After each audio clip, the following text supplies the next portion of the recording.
Hello, hello, hello. It is so good to be back here with you all. So I'm excited about this conversation we're going to have today because it is something that we have been struggling with in our household.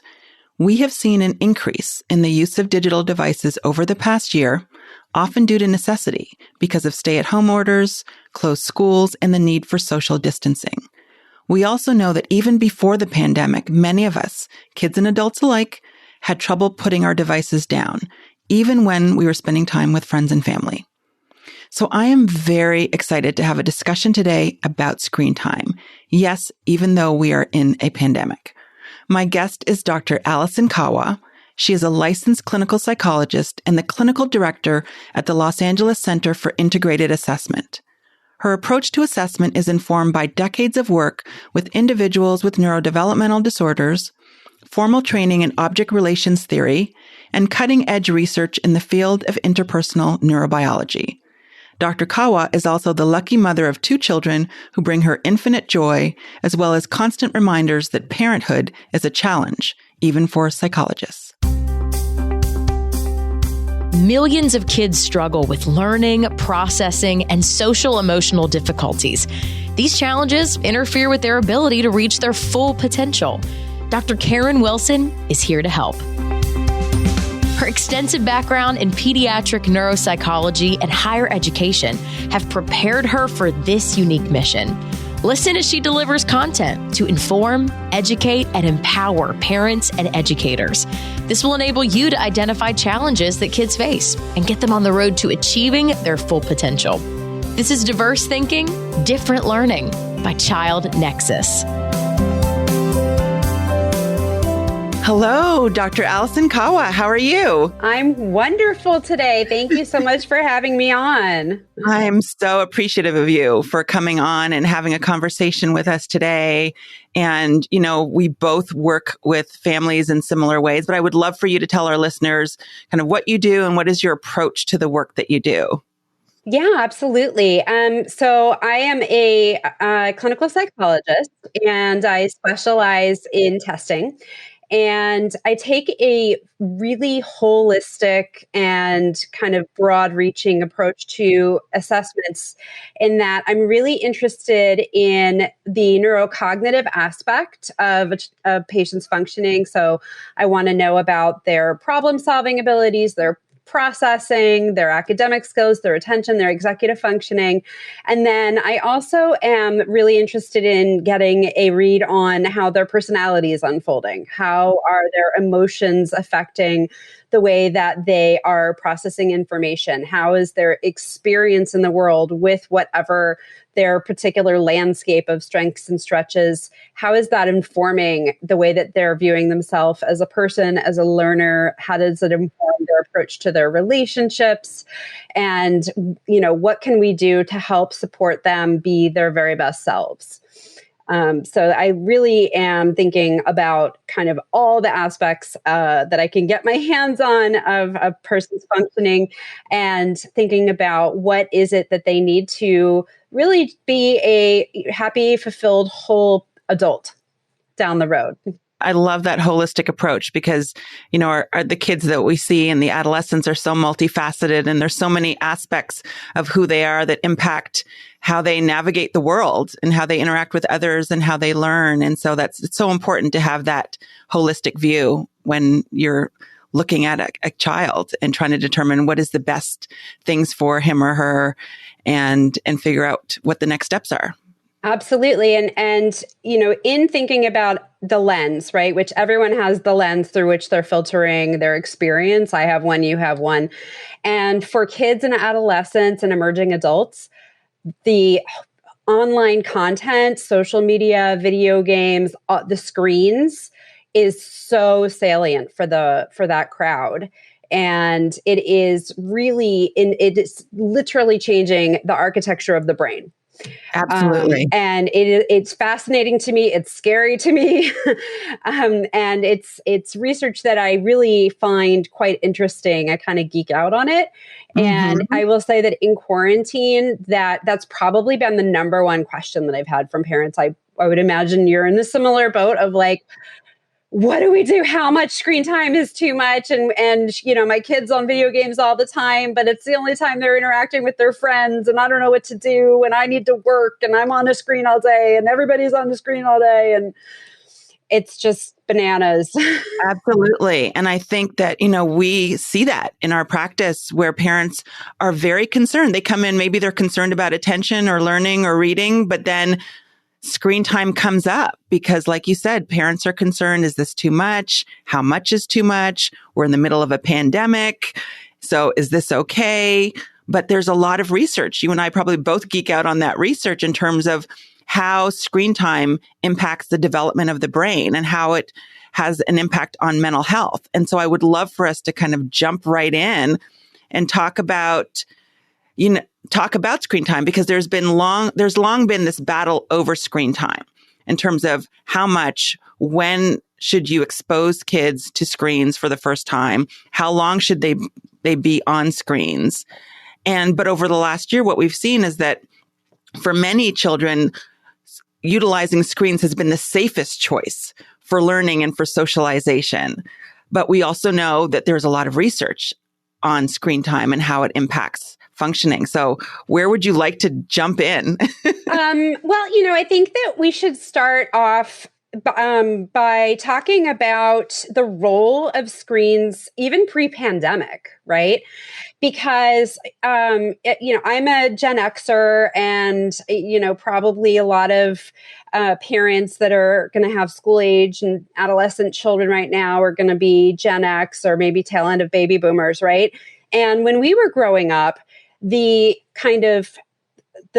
core of our youth culture was music. Mm-hmm. Right? Like, I can remember when I was in middle school and Nirvana came out with Nevermind, and all of a sudden everyone is wearing flannel, and you know what I mean? And nobody's washing your hair, and you open the CD case and you're like, right? And so all of that for many, many, many generations, the music has been a very, very important influence. And what is different and is completely mind-blowing, I think, for a lot of the parents is that it is no longer the case. Right now, we are experiencing a massive shift where online content is serving that. I mean, music isn't even, you don't even buy CDs anymore. It's not, right? I mean, and the music is now being influenced by the video games and by TikTok and by what we're seeing on YouTube and, and all these things. And so there really was pre-COVID, this profound shift. There's also different kinds of screen time, right? I mean, it's a very big kind of catch-all, but we have your kind of passive screen time, which is going to be watching something on television. You're just consuming it. You're just taking it in. There's more interactive media. That's Facebook, for example, where you're both consuming and creating content. So you're scrolling through, you're looking at your friends' pictures, but you're also posting your own. Video games would fall in that category as well. There's constructive screen time. That's if you're going online and using Wix to build a website or something along those lines.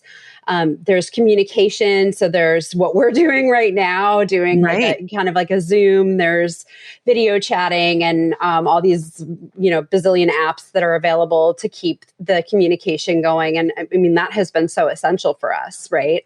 And then there's reading online. There is, just the Kindles or the apps for your iPad or whatnot. You have all this information available. And then there's also solitary consumption versus consuming with other people.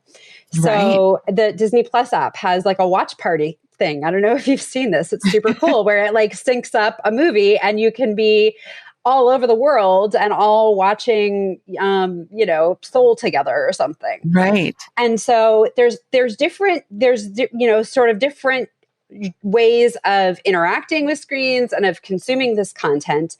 And we used to rely on the American Academy of Pediatrics, 2 hours of screen, that whole thing. And the thinking has really shifted. It is no longer about the number of minutes or hours or what have you. It's about what the quality is and what purpose it's serving for you.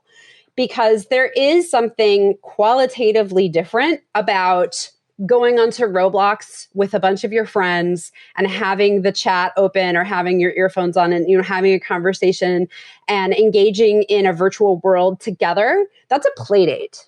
That's, that is a COVID safe play date.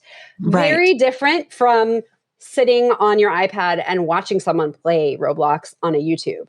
Right. Right. And that's such an important distinction to really separate those two experiences, because it's qualitatively different, like you said. It is. It's qualitatively different. And it also, different parts of your brain are being activated. Right. And it is, the thing that's kind of frustrating about the research is that the technology advances much faster than we can do the research. And so it can be a little bit challenging to kind of keep up with things. And people sometimes will say, like, well, so are you pro screen time or against screen time? And it's really not binary. You really cannot be in one camp or another, because there's some really amazing benefits and there are some pitfalls that come out of it. And I think that it's the pitfalls that parents are talking about when they come to providers like you and me and are like, oh, good luck. What do I do? My kid's on the screens 24/7 and I don't know how to get them off. And I'm so worried about them, and, so on and so forth. And so it sounds like what you're saying, and what we know from the literature, is that it's not the amount of time that kids are spending on screens. It's really what they are doing when they are interacting with that screen. Exactly. That's really key. 100% it is. And I'll throw in a little just physiological tidbit as well. Please do. It's with eye strain, because we are all, I know for work, I'm looking at a screen all day long. Sometimes I'm sure you are as well. I've got so many students in my practice that are on 6 hours a day, right? Well, because they're having their classes and stuff on Zoom. And there is the 20-20-20 rule. So every 20 minutes, you're supposed to look at something 20 feet away for 20 seconds. And the idea is that by looking at something far away, so just even out your window or what have you, you're relaxing your eyes and you're preventing eye strain. They did a study with a sample of college students and found after 2 hours of looking at a screen, which is a third of a school day for a lot of kids, 90% of them were showing symptoms of eye strain. So, that's where you're getting the dry, the itchy eyes. You can get headaches, you can get fatigue. You start holding your neck and your shoulders in a funky position, and then you get muscle tension. And the longer that's going on for, guess what? The harder it is to look at the screen and take in the information. And there are a ton of students that are all of a sudden needing glasses and things like that. And it is 100% because of the time that they're spending. So I don't want to suggest that you can stare at a computer all day long if it's super high quality or whatever, and that's going to have absolutely no repercussions, because there are things that are happening. But if you just have to be responsible, and you have to take eye breaks, just like if you have a job that requires you to sit down, you need to get up and walk around. And my hope is that as we are going deeper and deeper into this whole Zoom world, that teachers will be the ones that are cueing their students to take an eye break, because kids especially are notoriously bad at detecting when they're even experiencing eye strain. Right. And as you were saying that, that's one of the things I was thinking, that as an adult, I would be cognizant of the need to take a break. But a younger child might not come to that realization on their own, and they really need someone else to cue them and to give them permission to take that break, walk away, do something else, because they won't do it on their own. Yeah, exactly. I also have night shift on my computer turned on all the time. Mm-hmm. And that is for the blue light, because people ask a lot about the blue light glasses. And I've consulted a number of eye doctors, and they all are like, nope, that's bunk. There's no research. But we do know that blue light can be really disruptive for your hormones, especially your melatonin, when you're trying to wind down and go to sleep. So it's a quick, easy fix. It's like a setting you just can change. That can be really helpful.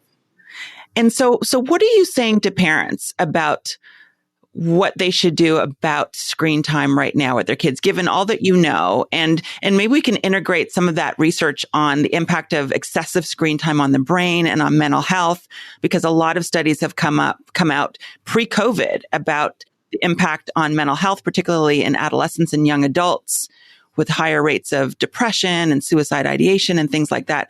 So what are you telling parents about how excessive screen time can impact the brain, and with the realization that the quality of that screen time is obviously going to play a role as well? Right. So I am of the opinion that it is our job as parents in socializing our children to teach them how to use screens in a responsible manner. It's the same as dessert, right? Like if you never let your kid have any sweets, the minute that you turn your back, they're going crazy with the candy, right?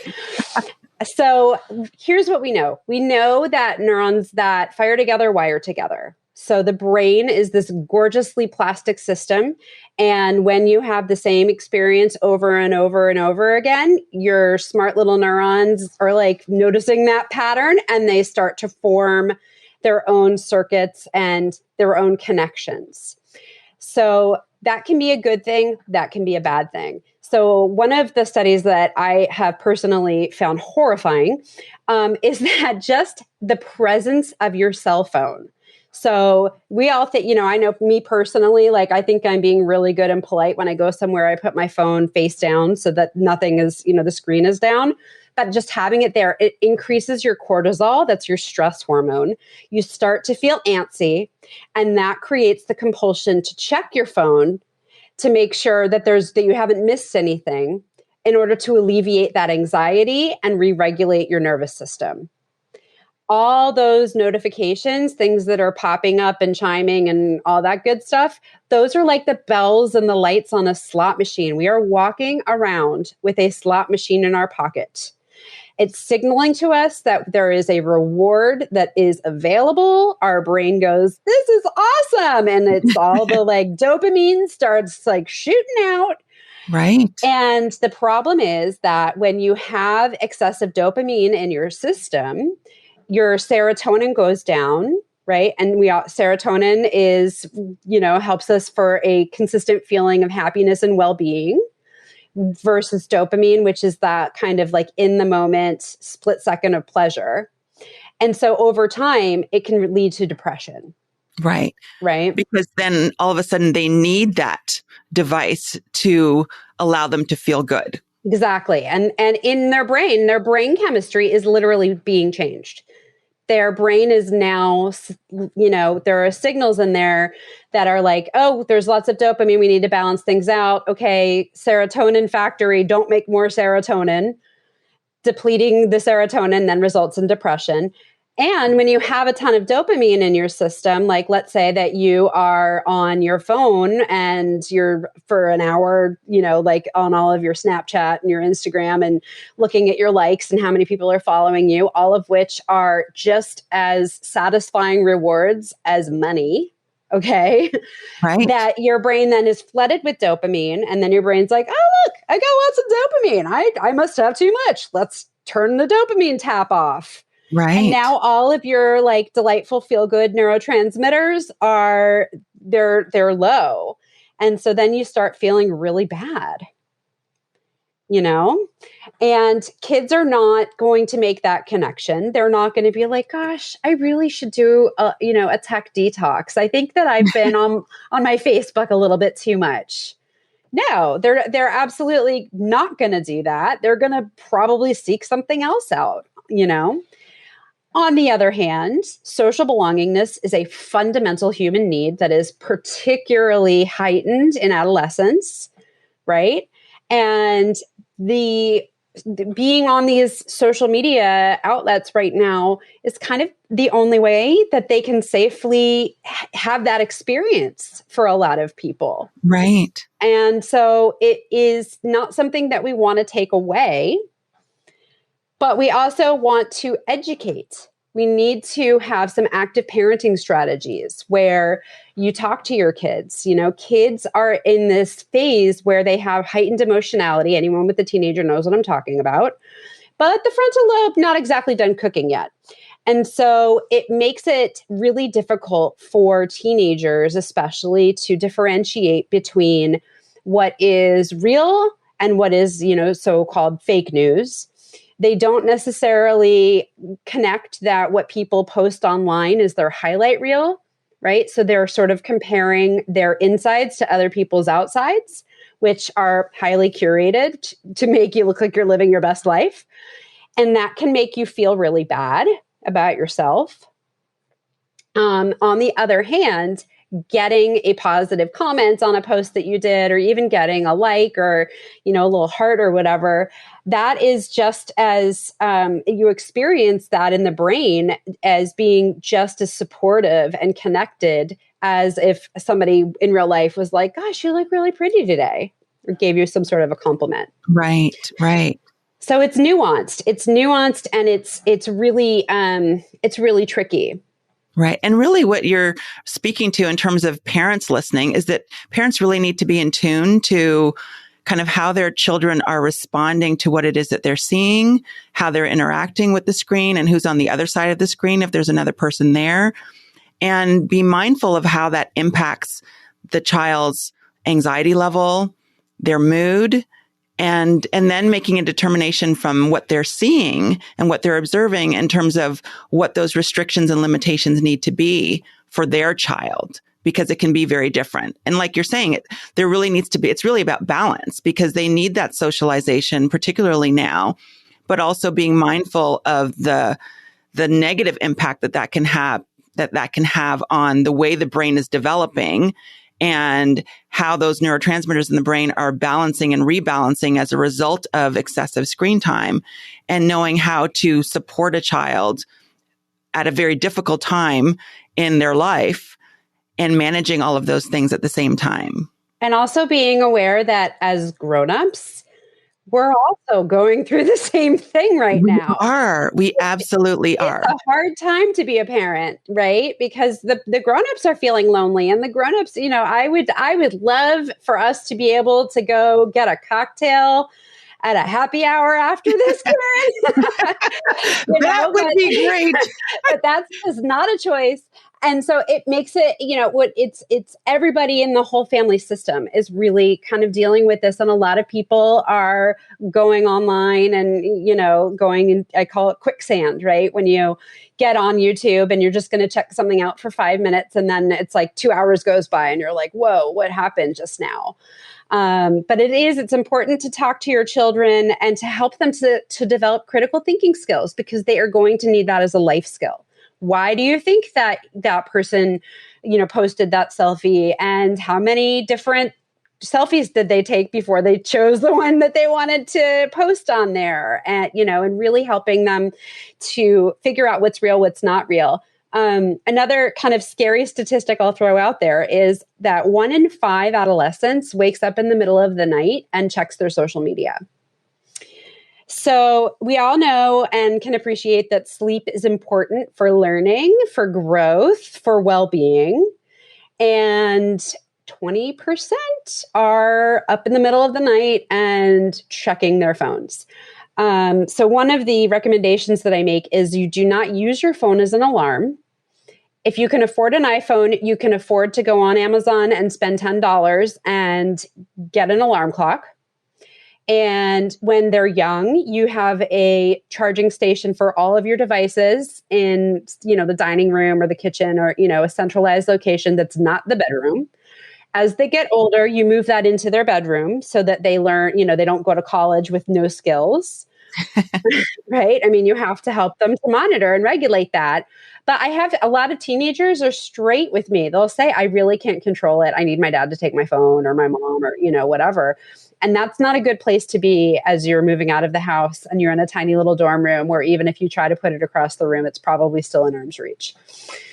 Right. So that is another kind of part to the whole self-monitoring. Right. And self-monitoring is so hard for so many students, particularly the younger ones who aren't, like you talked about the development of the frontal lobe, that they aren't ready to self-regulate yet. So they really need a parent, an adult in their lives to help them with that self-regulation, to say, okay, you've been on the screen for a while, you've been watching this YouTube video, let's go for a walk. And that really brings us back to making sure that there's balance, that yes, this is a time when many students need to be on screens in order to socialize and in order to get their schoolwork done because they're remote learning, but they also need exercise and they need adequate sleep because all of those things are equally important for well-being and development. 100%. And the recommendation for exercise is 60 minutes every day. And then at least 3 times a week doing something kind of like load bearing so that you get the skeletal muscular stimulation, like a sport, jumping rope, something like that. And it's a great segue into what happens in the brain when you are playing video games. Because the brain gets very revved up into a state of hyperarousal. Your brain does not know that, if you're playing Call of Duty, your brain thinks that you are in a war. Right. And you don't feel anxious, you feel excited because you know cognitively that you're playing a video game and you've chosen to play this game. But your body is having the same physiological response that it would if you were in fact in a war. And so you have all of your stress hormones, all of your fight or flight is completely activated. And that is amazing if you're being chased by a tiger. Because you have, all kinds of, your heart rate is going up and you've got glucose being dumped into your bloodstream. Your body is gearing up to run really fast or to fight really hard. But that is meant to be discharged physically. And it is not, obviously, if you're sitting down and, you're playing a video game. And this is getting triggered repeatedly over and over and over again as you're playing these games. And so what then happens is you have a crash and a come down when it's time to turn the video games off. And it's yucky what happens. Right. Basically, because what you need to run away from a tiger is you need to have from the neck down functioning, right? You don't really need your critical thinking skills. Right. And so your blood flow to your frontal lobe is reduced to conserve energy.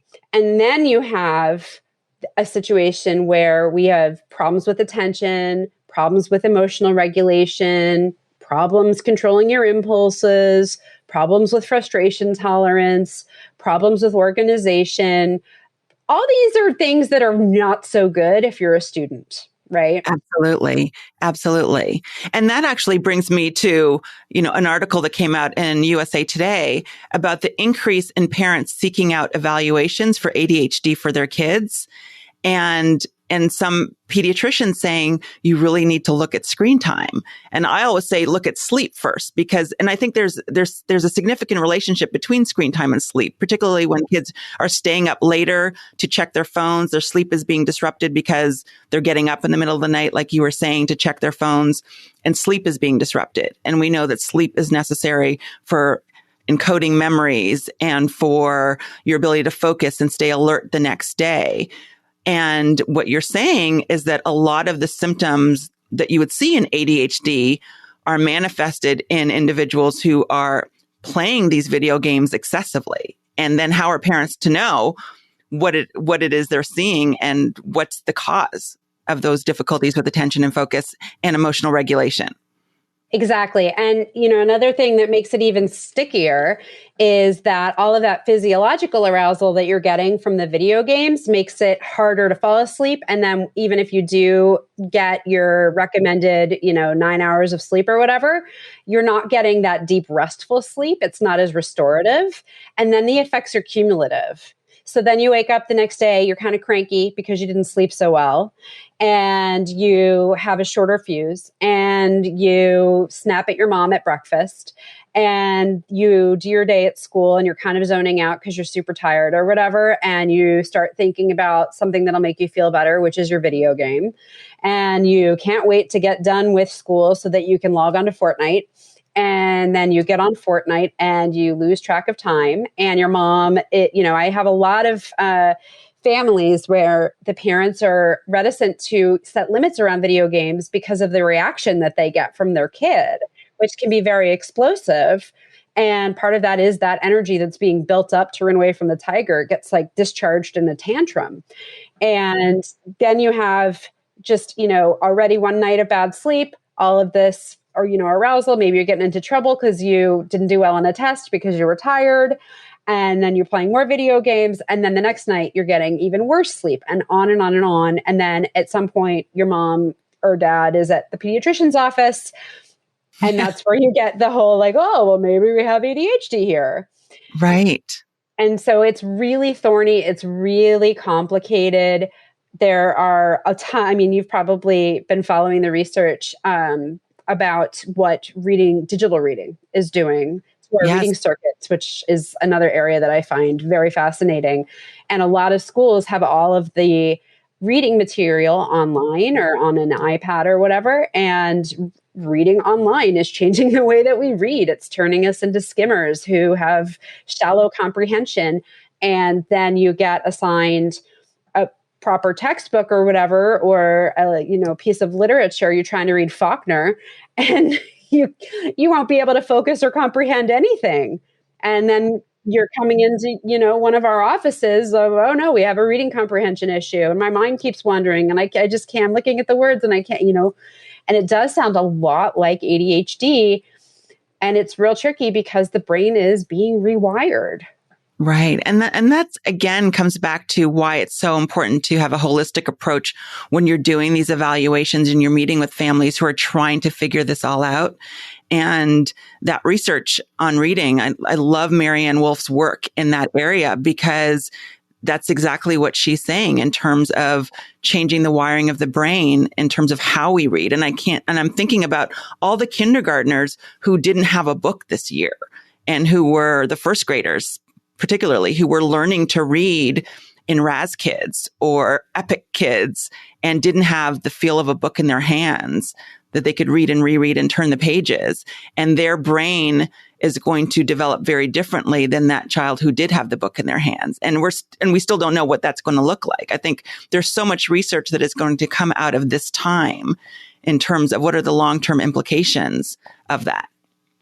100%. And the other thing is, and because I don't want to scare any parents who might be listening of like, oh no, I learned my child's brain. Is one of the things why it's my very favorite organ is because it is so plastic. And so, it can get changed in one direction. It can get changed in another direction as well. Right. And that's why these conversations are so important. And that's why I wanted to have you on the podcast to have this discussion, because sometimes parents, particularly now, are throwing their hands up in the air. And we had that conversation before we started and saying, I just can't do anything about it. We're in the middle of a pandemic.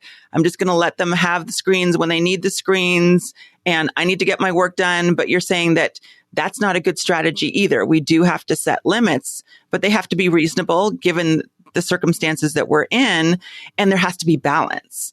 And there is an opportunity if there is excessive screen time now and parents are listening and saying, oh, my child is spending way too much time on screens. I'm concerned about the way their brain is developing. I'm seeing the emotional outbursts and the tantrums when I try and limit that screen time. But we know about neuroplasticity and changes in the brain that can be made as a result of having those limitations set. And it's not too late to do that. I think that's an important thing to say to parents. It's not too late to set those limits. It isn't. And I think that another really important thing is that parents need to model. I have an 8-year-old and a 6-year-old, and prior to quarantine, they were only allowed to have iPads if we were on a cross-country flight. There are now 3 iPads in my home, one for me, one for each of my kids, and a Nintendo. And it, because I'm a single working mom and sometimes I've got to work, and I would give them the iPad. And then I was like, I'm noticing that you're getting a little ornery here and we need to do something. And so, I've instituted analog hour at my house where, we pick 1 hour after school, depending on what the day looks like. And no one in the entire house is allowed to touch electronics. You can do whatever you can play with your toys, you can play with your puppy, you can read a book, you can color, whatever. I bought a whole bunch of books, and because of Marianne Wolf's work, I am a huge fan of, Me too. of reading a hard copy. The library has this really cool kind of curbside pickup thing happening. So we go online and pick out library books, and I go pick them up, and we have, all the latest Dogman books or whatever, without cluttering my whole house, owning them all. And I read, and I think it's really important that my kids see me read and they see me put my phone down. And if I get a text, I don't look at it. Mm-hmm. And the world has not ended. It hasn't. And you're modeling that behavior, like you said, for your children, and they're seeing you and they are acting accordingly. And it's so funny that you say the Dog Man, because I just bought my son that whole series and he's just devouring them. And we've actually increased a lot of reading in our home as a result of the pandemic, where I'm now looking for books for my daughter to read. She read the whole Harry Potter series and she read Story Thieves. And I'm loving that, because there are so many other things that she could be doing, like spending time on screens. And I think, again, balancing that time with non-screen activities is so important. And I love that limit setting. Yeah, absolutely. The other thing is that we've just gotten real creative. So my daughter wanted she wants to be a YouTuber. She's 6 in kindergarten. And I told her that if she learns how to read, I would let her have a YouTube channel. And so she has learned to read. And but she's creating content, and she's organizing it ahead of time. She's making a list. She's got ideas for different episodes that she wants to do. So there's a lot of executive functioning that's going on into her planning for her shoots or whatever. And she's learning how to use the software and, this, that, and the other for AIDS. I don't even really know how any of it works. And then my son has a blog where he is, he writes poetry, or he gives tips on Pokemon Sword and how to win and all that stuff. And that's that creating the content that's associated with more well-being that is qualitatively different than them watching a YouTuber. Right. Because then they're using those critical thinking skills and those planning skills and organizing the content and making decisions about what to create and why and how. And that's what you want. Yes, exactly. Exactly. Especially now, I think we're on the cusp of things beginning to open up a little bit. A lot of schools are going back, at least part-time. A lot of outdoors activities are a lot safer nowadays. And so I'm fingers crossed that we are going to be less locked down than we had been, because the social emotional devastation of kids being so isolated has been profound. Absolutely. And I think when you think about having that non-screen time that you've described, it's just such a great opportunity for connection, because I think this is a time where there's been a disconnect. The kids have been disconnected from their peers, from family members, and it's an opportunity for family to reconnect with each other. And whether that be sitting beside each other and reading on a couch. In our house, we're playing handball in the living room against, a closet door. You know what I mean? And so again, it's about creativity and having that time. And then all of a sudden they forget about the screen, because they're having so much fun doing this other thing with you as a mom or as a father, that they're just enjoying that time. And that's something that they actually need. When you think about the mental health challenges that the pandemic has caused, that really helps and buffers against a lot of that. Absolutely. For the parents as well. Absolutely. We need the connection and the belongingness just as much as the kids do. We do. And so it sounds like parents have to be mindful, from what you're saying. They really have to be mindful about the type of screen time that their children are utilizing. Like, what are they doing on the screens? And then there has to be balance. We want to make sure that they're getting a good night's sleep. We want to make sure that they're getting those 60 minutes of exercise, vigorous exercise daily. And then we also want to be looking at, are they getting other things done? When you talk about the schoolwork, are they spending so much time on the video games that all of those asynchronous assignments are piling up and they're not getting done? And so it's really speaks to being mindful and being cognizant of what your children are doing, how they're doing, and being in tune to how it is that they're experiencing, what it is they're experiencing on a daily basis, and including their mood and their self-regulation and emotional outbursts and tantrums. If you're noticing more of those than you did before, that may be an indication there might be too much screen time or a need to limit the amount of screen time that they're having, or the type of screen time. I would also say that recognizing that access to screens is a privilege and not a right. That's good. Especially for the teenagers. With little kids, it's a lot easier to put the genie back in the bottle. It's really hard to do that with the teenagers. And I think that in our society, we have gotten to a place where you just, at a certain age, of course, you're going to get a smartphone. And of course, you're going to have a data plan. And of course, and it just feels like, it's an accessory, not unlike an umbrella or rain boots or something. Right. And the fact of the matter is that it is a privilege.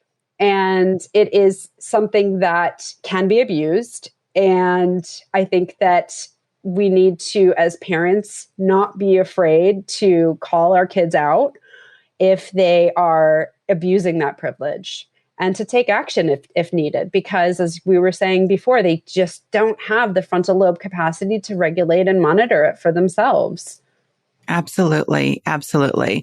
And I think that is a great place to stop, because I feel like we could talk about this for an extended period of time. Absolutely. We could dig deeper into the literature and the research. But I think, you've given parents a lot of great information that they can now use to make good decisions in their home regarding screen time. And also being mindful of some of the things that they're seeing may not be ADHD, may not be anxiety related to not seeing their friends, but could be related to the type of screens that they're being exposed to and how much time they're spending on screens. And anything else that you would say to parents? I would say Common Sense Media is an amazing resource if parents don't already know about it. Common Sense Media has all kinds of amazing articles. They do their own research, and you can get information about what exactly is it that my kid is even looking at online? What are they doing? Is this appropriate? And I think that it's a lovely one-stop shop for parents who want to know more about this stuff, or who are more interested in the research, or who are just sort of overwhelmed and unsure where to begin. Wonderful. And how do people get in touch with you? Because I think after hearing this conversation, people probably have more questions, and they probably want to reach out to you directly, maybe for a consultation, for an evaluation. What is the best way for parents to reach out to you, or educators for that matter? The very best way is, of course, going to be on the internet. Email is the best way. So my email is Dr. Kawa, DRKAWA @lacia.org. It's la-cia.org. And there's also a bunch of information on my website or on our Facebook page. And I put articles and deep thoughts by Allison up there all the time. Wonderful. And we will put all of that information in the show notes. So listeners will have that information and can reach out to you. Thank you so much for this conversation. It's always a pleasure chatting with you. And I think a lot of parents are going to benefit from this information. Thank you so much for having me and letting me come geek out on this stuff. All right. Thanks again. Bye. There were so many great points made in this episode, so many takeaways, and I'm going to try and summarize them. First, children and adolescents need a balance of online and offline experiences, including opportunities to connect. Excessive screen time can change the way a developing brain is wired and can disrupt sleep, impact stress levels, mood, and productivity. So I'm not saying that screen time is bad. Dr. Kawa said the same thing. I'm not saying that we should throw away all our devices, get analog phones, and go back to listening to cassette tapes and CDs. Electronic devices can enhance learning, connect us, and build community. But there has to be balance. The developing brain operates by the use it or lose it principle. Those pathways that are being used get strengthened, and those pathways that are used less are more likely to get pruned away. For many children, those brain pathways used when they are interacting with screens have been strengthened over the past year. What we don't want is for those brain connections to have been enhanced at the expense of other important connections. So Dr. Kawa and I are already discussing how we can host a webinar to dig deeper into this topic and have more of you participate in the discussion. If you'd like to know when that is going to happen, get on our email list at childnexus.com and you will be one of the first to know. Thank you so much for listening. I hope that you will tune in again next week. Thanks for listening to Diverse Thinking, Different Learning by Child Nexus. For more resources, visit us online at childnexus.com.